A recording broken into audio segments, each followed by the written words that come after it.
Hello friends, welcome back to i-TUTOR NCERT series. Today we are going to discuss Class 10 Geography NCERT Chapter 4 Agriculture. So in this chapter we are going to discuss the types of farming, then the issues of agriculture field and Indian agriculture. Okay, so let's begin. India is an agriculturally important country. 2/3 of its population is engaged in agricultural activities.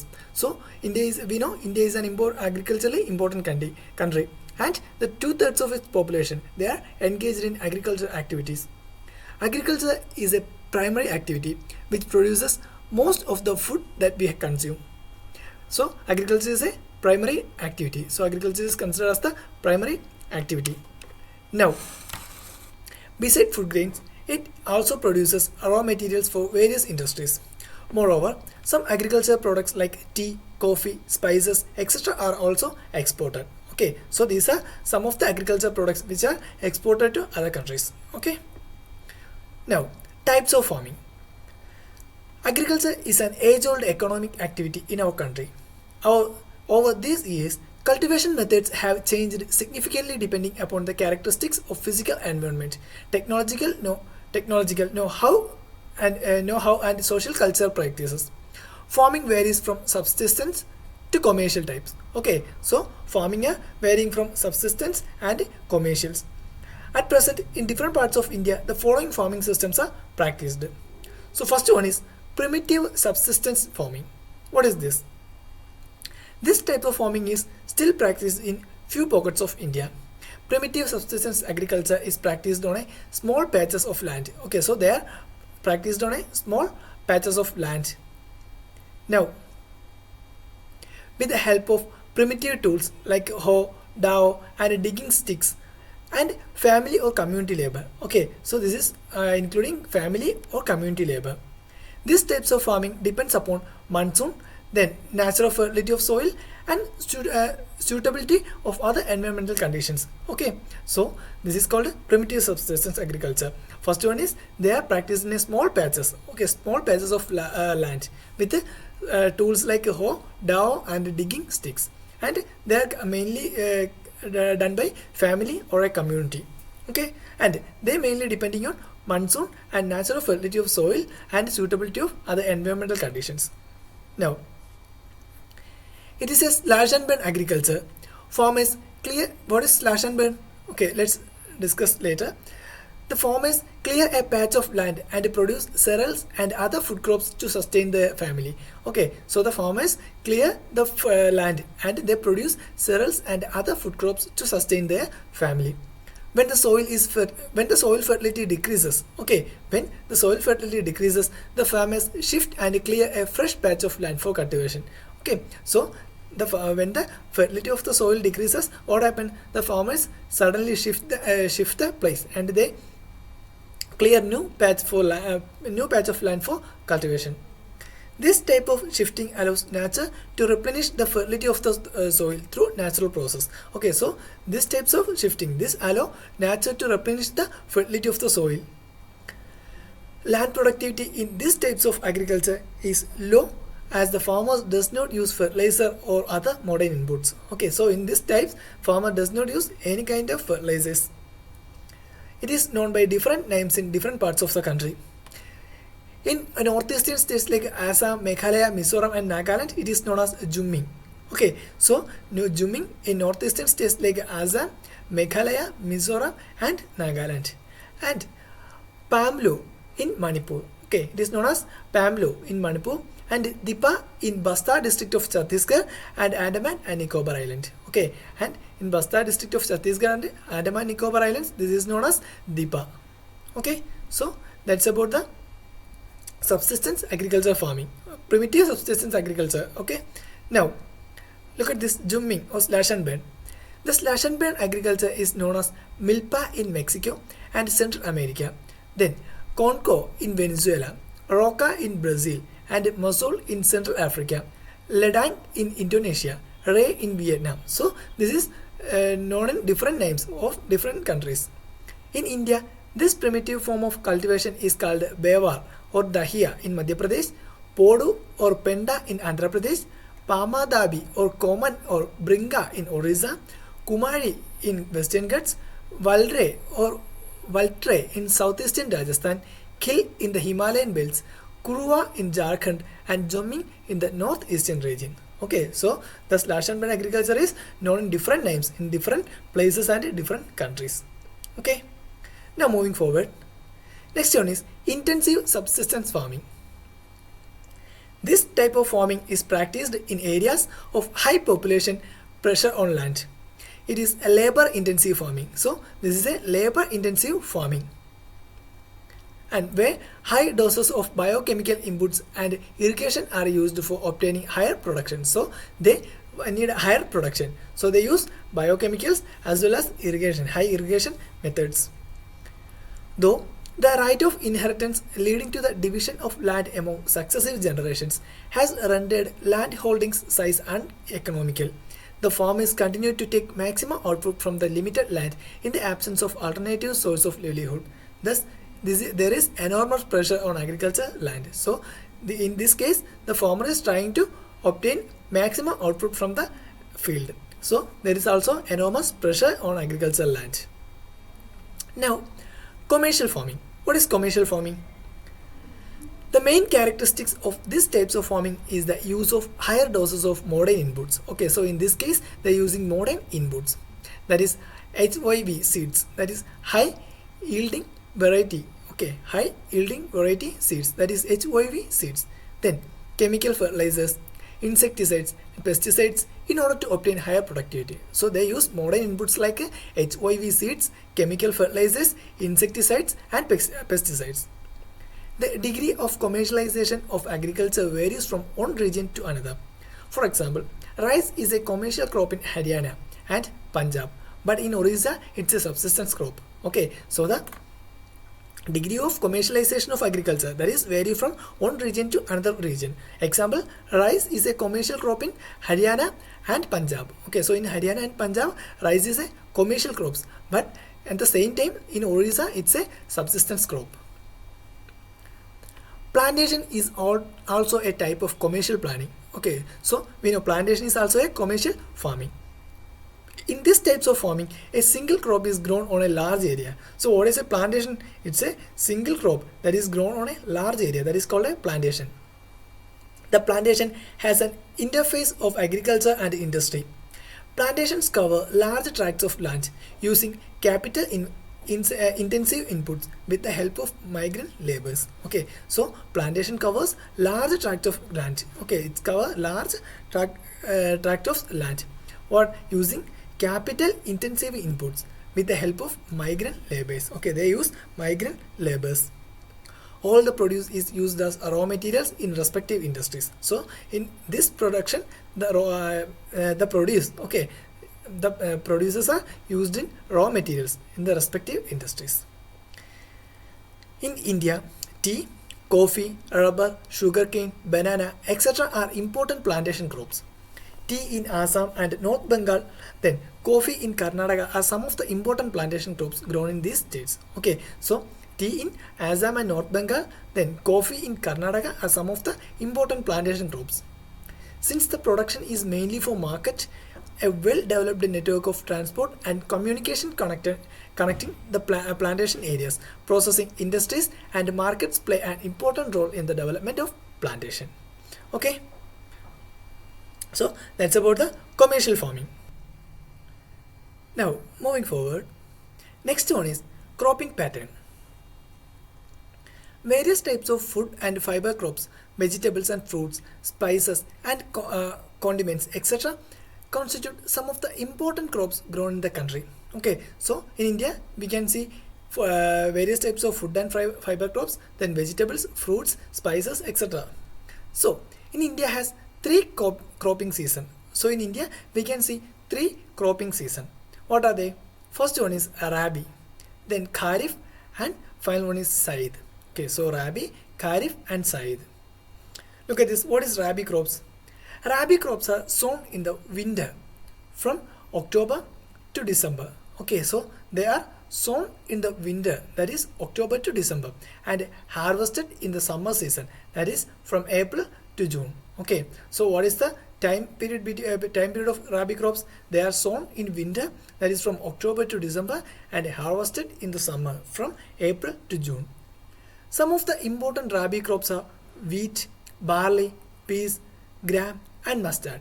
So these are some of the important rabi crops. What are they? Wheat, barley, peas, gram, and mustard. Though these crops are grown in large parts of India, states from the north and northwestern parts such as Punjab, Haryana, Himachal Pradesh, Jammu and Kashmir, Uttarakhand, and Uttar Pradesh are important for the production of wheat and other rabi crops. Okay, so these are the main states which are important for the production of wheat and other rabi crops. What are they? First one, Punjab, then Haryana, Himachal Pradesh, Jammu and Kashmir, Uttarakhand, and Uttar Pradesh. Now, availability of precipitation during winter months due to the western temperate cyclones helps in the success of these crops. So what helps in the success of these crops? Availability of precipitation during the winter months due to western temperature cyclones. Okay. However, the success of the Green Revolution in Punjab, Haryana, Western Uttar Pradesh, and parts of Rajasthan has also been an important factor in the growth of the above mentioned rabi crops. Okay, so that's about the rabi crops. Next one is Kharif. The Kharif crops are grown in the onset of monsoon in different parts of the country, and these are harvested in September, October. So the sowing season of Kharif crops are the onset of the monsoon. Okay, and they are harvested in the September, October. Important crops during this season are paddy, maize, jowar, bajra, tar, that is arhar, and moong, urad, cotton, jute, groundnut, and soybean. Okay, so these are some of the important crops, Kharif crops. Some of the most important rice growing regions are Assam, West Bengal, coastal regions of Orissa, Andhra Pradesh, Tamil Nadu, and Kerala, Maharashtra. Okay, so particularly they are also seen in the Konkan coast along with the Uttar Pradesh and Bihar. Okay, so these are the important rice growing regions. What are they?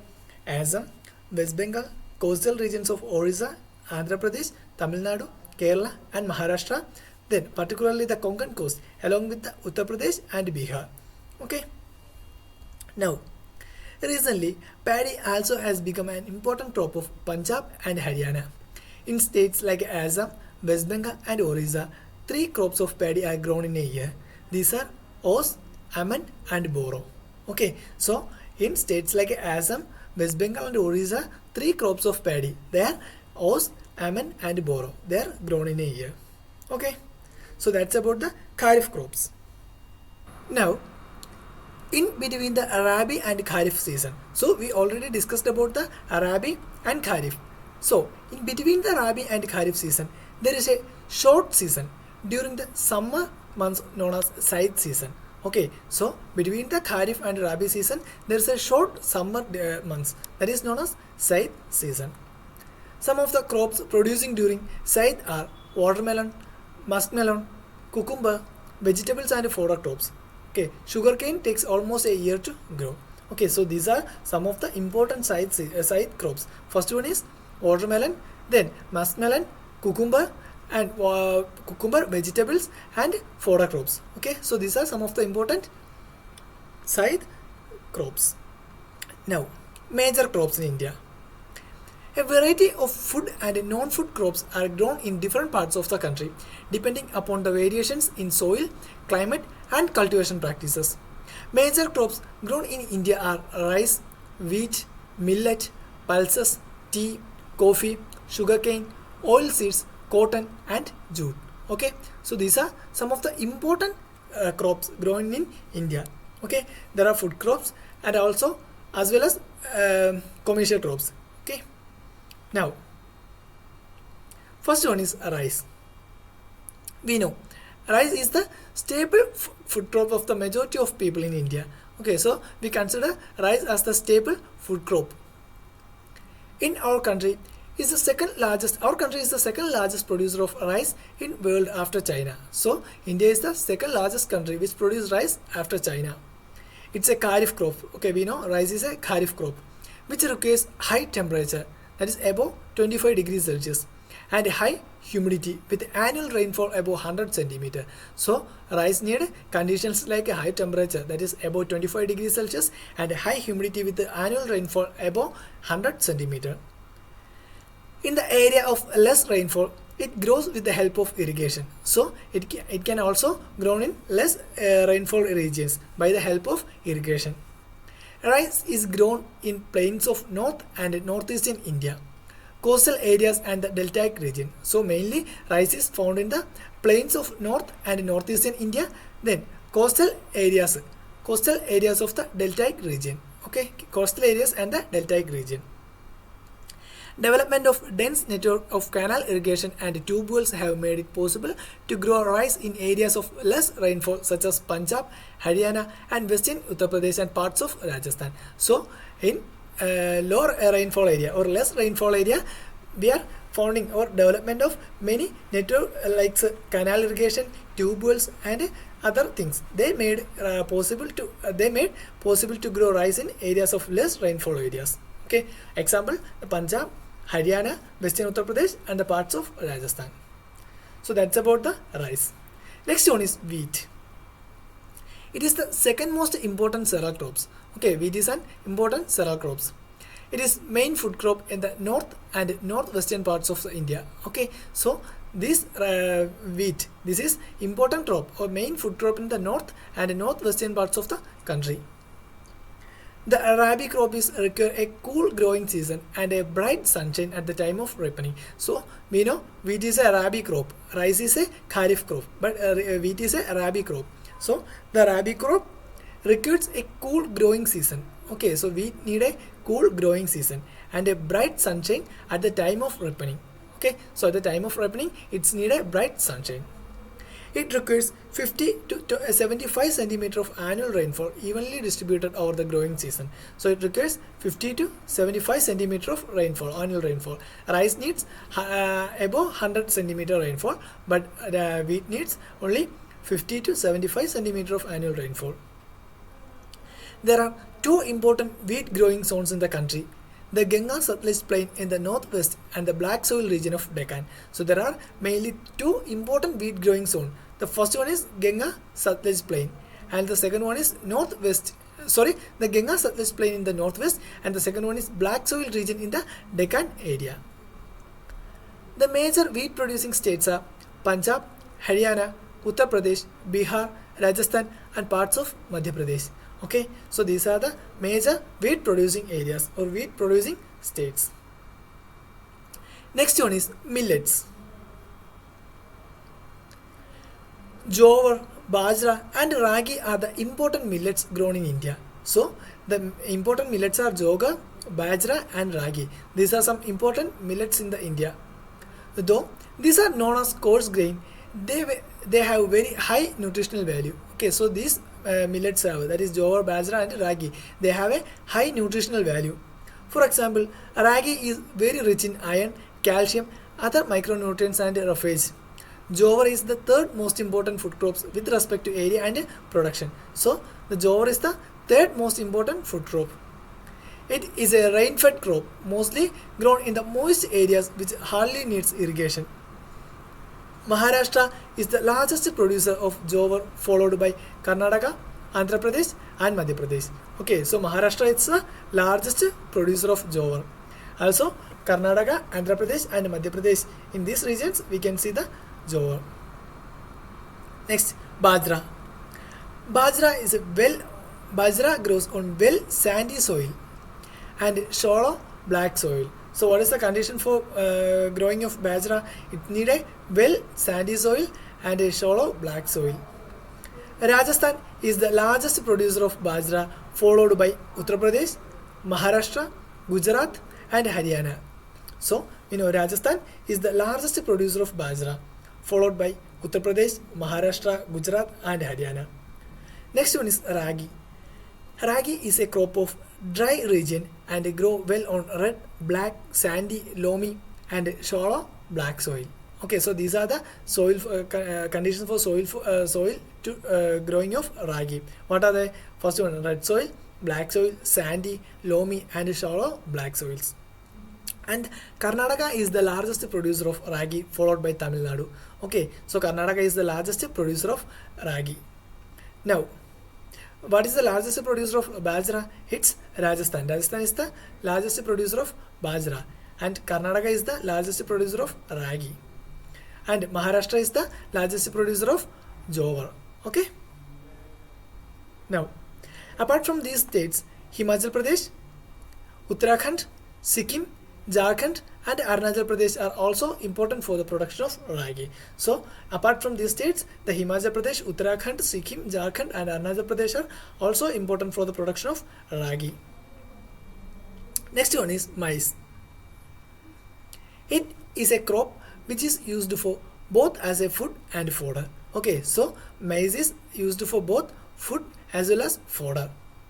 It's a kharif crop. So maize is a kharif crop which requires temperature between 21 degrees Celsius to 27 degrees Celsius and can grow in well and old alluvial soil. So the maize can grow in well old alluvial soil. In some states like Bihar, maize is grown in rabi season also. Okay, we know maize is a kharif crop, but in some states like Bihar, it can also grown as a rabi season or rabi crop. Use of modern inputs such as HYV seeds, fertilizers and irrigations have contributed to the increasing production of maize. Okay, so the modern inputs, they contributed to the increasing production of maize. Major maize producing states are Karnataka, Uttar Pradesh, Bihar, Andhra Pradesh and Madhya Pradesh. So these are the important maize producing states. Next one is pulses. India is the largest producer as well as the consumer of pulses in the world. So India is the largest producer as well as the consumer of pulses. Okay, so in India we are the largest producer of pulse as well as we are the largest consumer of the pulses in the world. These are the major source of protein in vegetarian diet. Okay, so pulses are the major source of protein in the vegetarian diet. Major pulses that are grown in India are tar, that is arhar, and urad, mung, masoor, peas and gram. So these are some of the important pulses that grow in India. Pulses need less moisture and survive even in dry condition. So the pulses need less moisture. Okay, they don't need heavy irrigation. They only need less moisture and they can survive even in dry condition. Okay. Being leguminous crops, all these crops except arhar helps in restoring soil fertility by fixing nitrogen from the air. Okay, so these are leguminous crops. Okay, these are known as leguminous crops. So all these crops except arhar. Okay, arhar is not helping for restoring the soil fertility, but except arhar, all the other pulses, they can restore the soil fertility by fixing nitrogen from the air.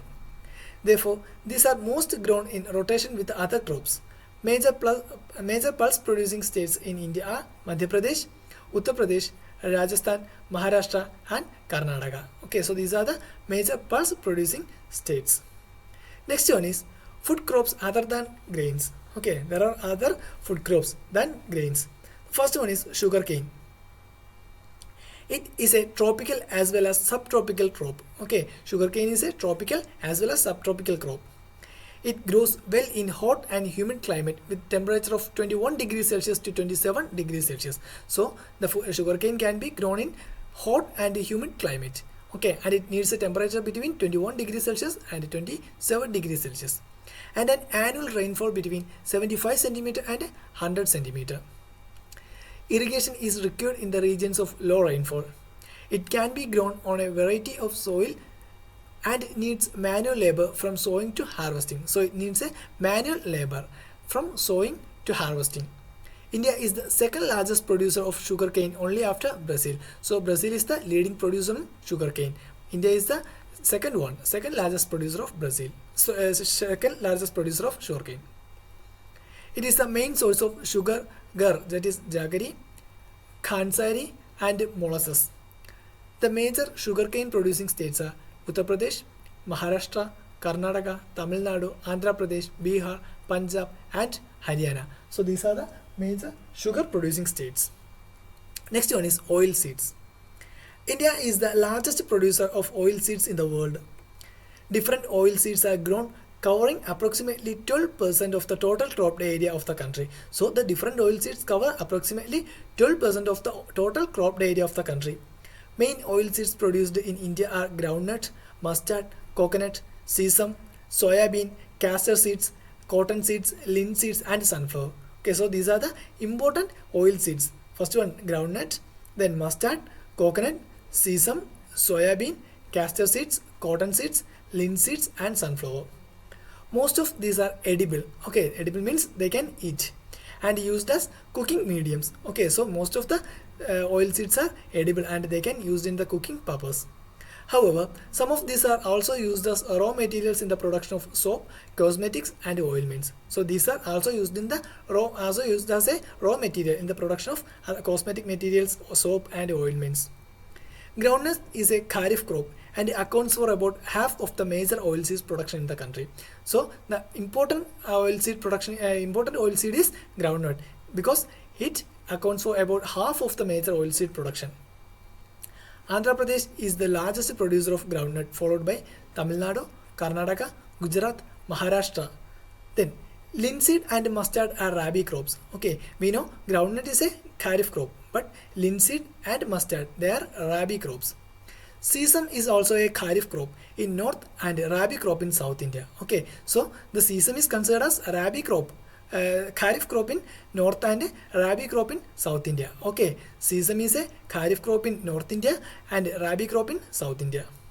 Castor seed is grown both as rabi and kharif crop. Okay, same like castor seed is also grown as both rabi as well as kharif crop.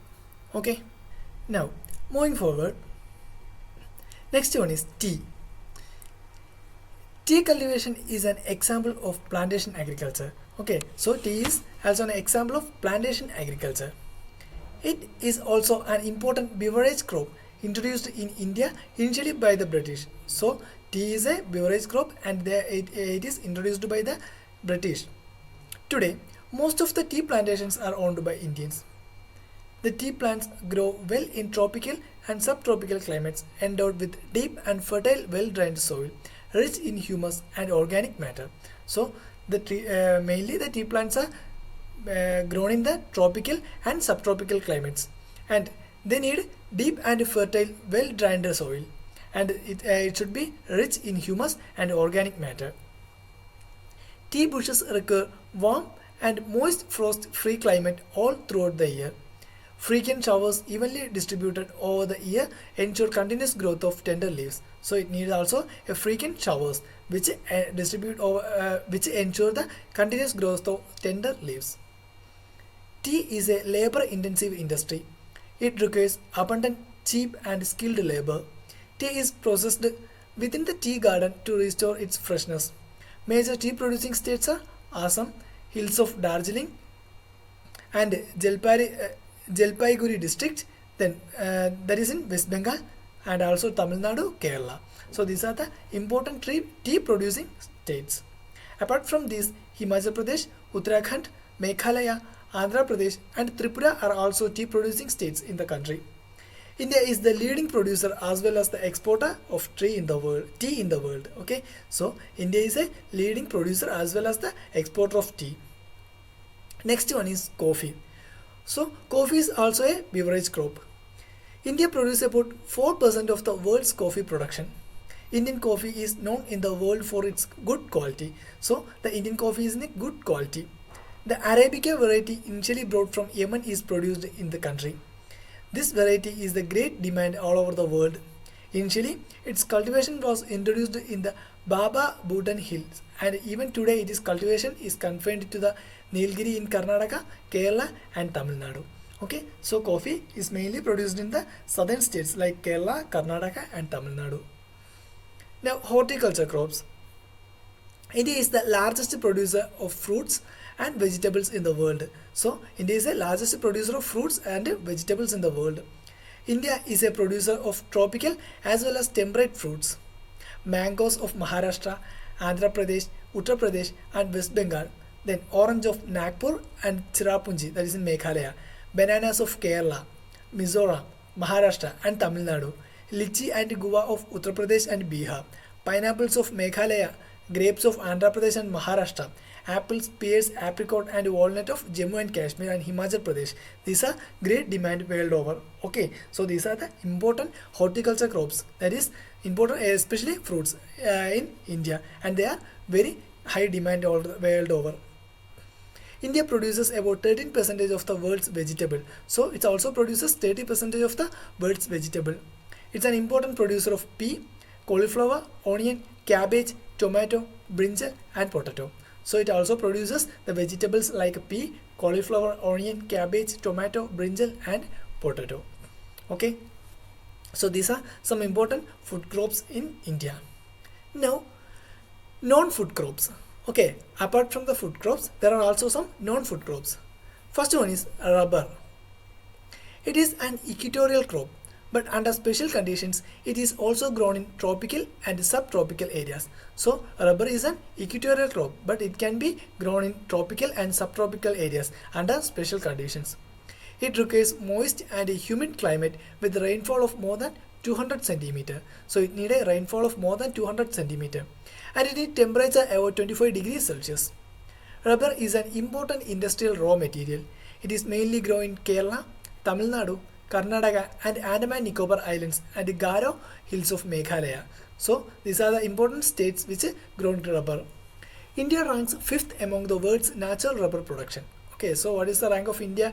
It's 5th among the world's natural rubber producers. Next one is fiber crops. Cotton, jute, hemp and natural silk are the 4 major fiber crops grown in India. So what are the important fiber crops in India? Cotton, jute, hemp and silk, natural silk. These are the important fiber crops grown in India. The first 3 are derived from crops grown in the soil. The latter is obtained from cocoons of the silkworm fed on a green leaf, especially mulberry. So the first 3, that is cotton, jute and hemp, are grown in the soil. Okay, so these are grown in the soil. Okay, first 3 are grown in the soil, but the silk, natural silk, this is obtained from the cocoons of the silkworm. Okay, that is fed on green leaves, especially mulberry. Rearing of silkworm for the production of silk fiber is known as sericulture. So the rearing of silkworm for the production of silk fiber, this process is known as sericulture, or this cultivation is known as sericulture. Next one is cotton. India is believed to be original home for cotton plant.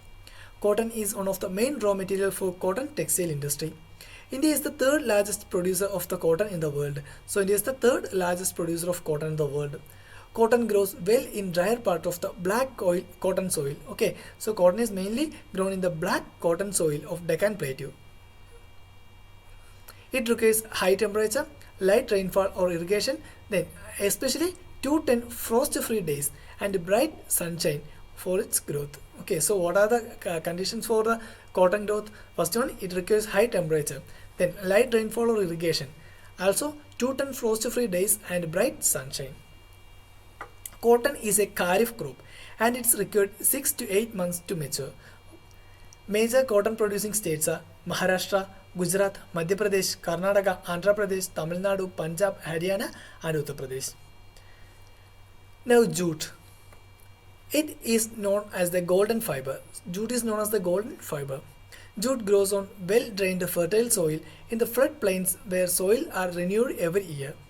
High temperature is required during the time of growth. So it needs high temperature during the time of growth. West Bengal, Bihar, Assam, Orissa and Meghalaya are the major jute producing states. It is used in making gunny bags, mats, ropes, yarn, carpets and other artifacts. Due to high cost, it is losing market to synthetic fibers and packing material, particularly the nylon. So it's a high cost because its production and its maintenance is very high. Okay, it costs very high amount. So it is losing the Indian market because of the synthetic fibers. Okay, especially the nylon. Technological and industrial reforms. Technological and institutional reforms. It was mentioned in the previous pages that agriculture has been practiced in India for thousands of years. So we know agriculture is practiced in India for thousands of years. Sustained uses of land without compatible techno-institutional changes have hindered the pace of agriculture development. In spite of development of sources of irrigation, most of the farmers in the large parts of the country still depend upon monsoon and natural fertility in order to carry on their agriculture. So the India is still depend in many of the places. India still depends upon the monsoon and natural fertility for growing crops. For a growing population, this poses a serious challenge. Agriculture, which provides livelihood for more than 60% of the population, needs some serious technical and institutional reforms. Thus, collectivization, consolidation of holdings, cooperation and abolition of zamindari, etc. were given priority to bring about institutional reforms in the country after independence. Land reforms was the main focus of the first 5-year plans. Okay, so the land reform was the main focus of our first 5-year plans. The right of inheritance had already led to fragmentation of land holding, necessitating consolidation of holdings. The laws of land reforms were enacted, but the laws of implementation was lacking lukewarm. The government of India embarked upon introducing agricultural reforms to improve Indian agriculture in the 1960s and 1970s. The Green Revolution, based on the use of package technology, and the White Revolution, that is Operation Flood, were some of the strategies initiated to improve the lot of Indian agriculture. Okay. Now, but this too led to the concentration of development of few selected areas. Therefore, in 1980s and 1990s, a comprehensive land development program was initiated. Okay, so in 1980s and 1990s, a comprehensive land development program initiated, which included both institutional and technical reforms. Provision for crop insurance against drought, flood, cyclones, fire and diseases, establishment of Grameen banks, cooperative societies and banks for providing loan facilities to the farmers at lower rates of interest were some important steps in this direction. Okay, so these are some important steps to increase the farming or the production. Kisan Credit Card, that is KCC, Personal Accident Insurance Schemes, PAYS, are some other schemes introduced by the Government of India for the benefit of farmers. Moreover, special weather bulletins and agriculture programs for farmers were introduced on the radio and television. The government also announces minimum support prices and remunerative and procurement prices for important crops to check the exploitation of farmers by speculators and middlemen. Okay, so to avoid the exploitation of speculators and middlemen, the government also initiated or announces minimum support prices for many crops. Now, contribution of agriculture to the national economy or employment and output. Agriculture has been the backbone of Indian economy, though its share of gross domestic product has registered a decline trend from 1951 onwards. Yet, its shares in providing employment and livelihood to the population continues to be high as 63% in 2001. The declining share of agriculture in the GDP is a matter of serious concern because any decline and stagnation in agriculture will lead to a decline in other spheres of the economy. So, the decline in the agriculture also affect the other factors or other spheres. Okay, so if the agriculture field or if the share of agriculture decreases, it also decline the other spheres of the economy. It can affect the secondary as well as the tertiary sectors. Considering the importance of agriculture in India, Government of India made concerted efforts to modernize agriculture. Establishment of Indian Council of Agriculture Research, that is ICAR, agriculture universities, veterinary services and animal breeding centers, horticulture development, research and development in the field of meteorology and weather forecast, etc. were given priority for the improving Indian agriculture. So, these are some important measures put forward by the government to improve the agriculture. Apart from this, improving the rural infrastructure was also considered essential for the same. Today, Indian farmers are facing a big challenge from international competition, and our government is going ahead with a reduction in the public investment in agriculture sector, particularly in irrigation, power, rural roads, market and mechanization. Subsidy on fertilizers is decreasing, leading to the increase in the cost of production. So, if the government decrease the subsidy, then it will increase the cost of production. Moreover, a reduction in important duties of agriculture products have provided detrimental to agriculture in the country. Farmers are withdrawing the investment from agriculture, causing a downfall in the employment of agriculture. Okay, so it will lead to the farmers to withdrawing the contribution or withdrawing the investment from the agriculture, and it lead to the downfall of agriculture. Now, food security. Food is basic need and every citizen of the country should have access to food which provides minimum nutritional level. If any segment of our population does not have this access, that segment suffers from lack of food security. The number of people who do not have food security is disproportionately large in some regions of our country, particularly in the economically less developed states with a higher incidence to poverty. The remote areas of the country are more prone to natural disasters and uncertain food supply. In order to ensure availability of food to all sections of the society, our government carefully designed a national food security system. It consists of two components. The first one is buffer stock and public distribution system, that is PDS. So we know what is PDS. PDS is a program which provided food grains and other essential commodities at subsidized price in rural and urban areas. So PDS or public distribution system is a program which provide food grains and other essential commodities at a subsidized price, at a low price in rural and urban areas. India's food security policy has a primary objective to ensure availability of food grains to the common people at an affordable price. It has enabled the poor to have access to food. The focus of the policy is on growth in agriculture production and on fixing the support price of procurement of wheat and rice to maintain their stocks. Food Corporation of India, that is FCI, is responsible for procuring and stocking food grains, whereas the distribution is ensured by public distribution system. The Food Corporation of India, that is FCI, procure food grains from the farmers at the government announced minimum support price, that is MSP. Okay, so they collect the food grains from the minimum support price from the farmers. The government used it to provide subsidies on agricultural inputs such as fertilizers, power, and water.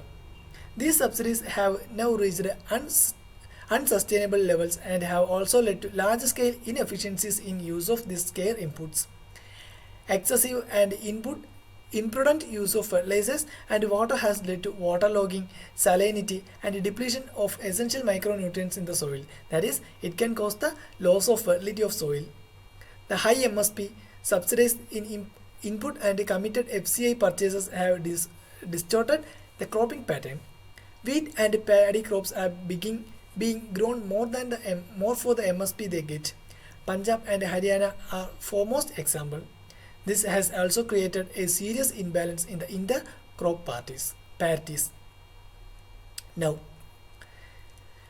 the consumers are divided into two categories. So their first one is below poverty line, that is BPL persons, and above poverty line, they are APL. With the issue price being different for each category. However, this categorization is not perfect and a number of deserving poor have been excluded from the BPL category. Okay, so this is not perfect because many BPL category peoples, that is many below poverty line peoples, are still included in the APL, above poverty line. Moreover, some of the so-called APL, that is slip back to BPL. Okay, so some APL people are slip back to BPL because of the failure of even one crop, and it is administratively difficult to accommodate such a shift. Each district and block can be made self-sufficient in food grain production if government provides proper agriculture infrastructure, credit linkage, and also encourage the use of latest techniques. Instead of concentrating only on rice or wheat, the food crops with a better growth potential in that particular area must be encouraged. Creation of necessary infrastructure like irrigation facilities, availability of electricity may also attract private investment in agriculture. The focus on increasing food grains production, which should be on the sustainable basis and also free trade in grains, will create massive employment and reduce poverty in rural area. Now, there has been a gradual shift from cultivation of food crops to cultivation of fruits, vegetables, oilseed, and industrial crops. Okay, so there is a gradual shift from cultivation of food crops to other like fruits, vegetables, oilseeds and industrial crops because these are more economically valuable. This has led to the reduction in net zone area under cereals and pulses. With the growing population of India, the declining food production puts a big question mark over the country's future food security. The competition for land between non-agriculture users such as housing, etc. and agriculture has resulted in a reduction in the net zone area. The productivity of land has started showing a declining trend. Fertilizers, pesticides and insecticides which once showed dramatic results are now being held responsible for degrading the soil. So these fertilizers, pesticides and insecticides, these can responsible for the degrading of soil. They can reduce the soil fertility. Periodic scarcity of water has led to reduction in area under irrigation. Okay.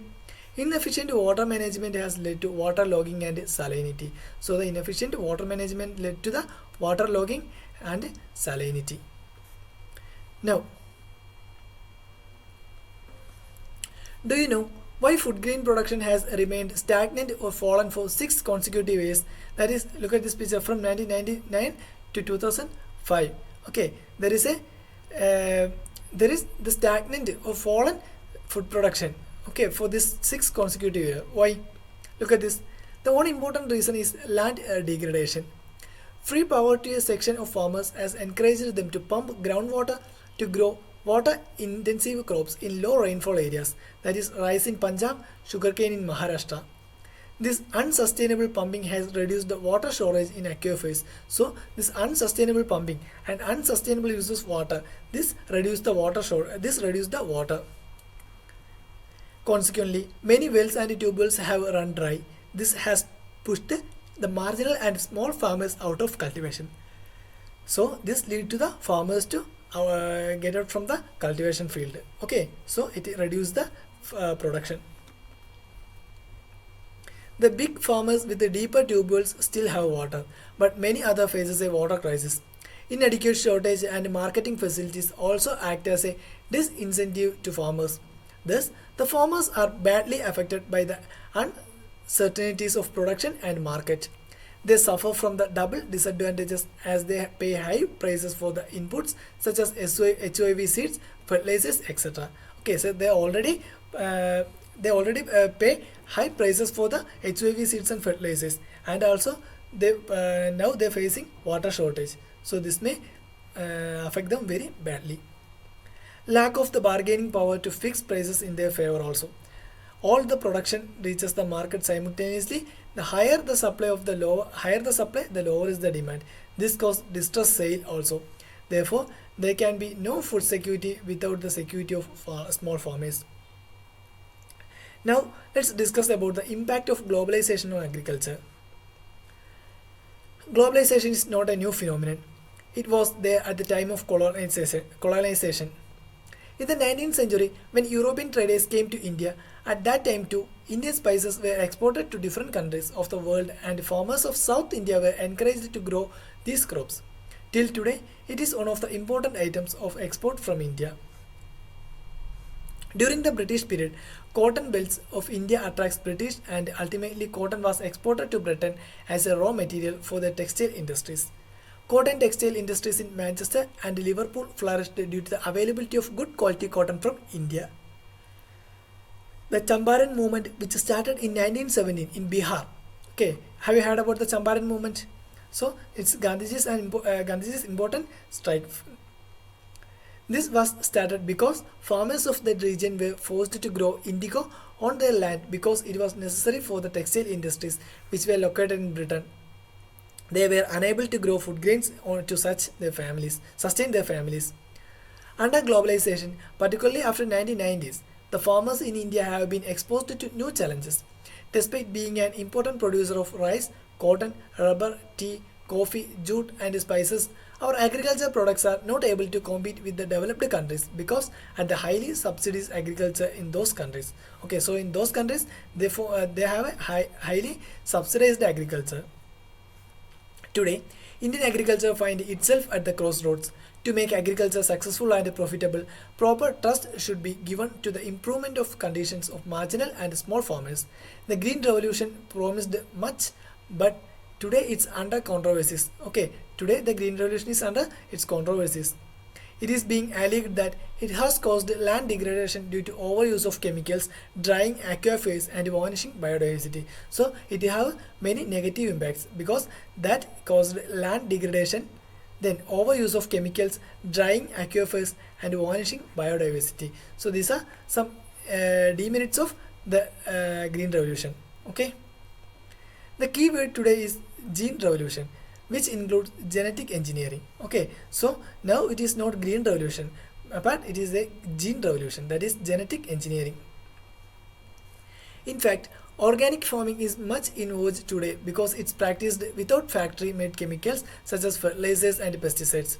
Hence, it does not affect environment in a negative manner. A few economists think that Indian farmers have a bleak future if they continue growing food grains on the holdings that grow smaller and smaller as the population rises. India's rural population is about 600 million, which depends upon 250 million, that is approximate 250 million hectares of agricultural land, an average of less than half of a hectare per person. Indian farmers should diversify their cropping pattern from cereals to high value crops. This will increase incomes and reduce environmental degradation simultaneously, because fruits, medicinal herbs, flowers, vegetables, biodiesel crops like jatropha and jojoba needs much less irrigation than rice or sugarcane.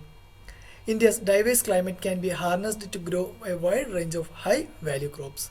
Okay, so that's about the situation or condition of Indian agriculture nowadays. So that's about the chapter. If you have any doubts, you can comment below. For more videos, do like, share, subscribe.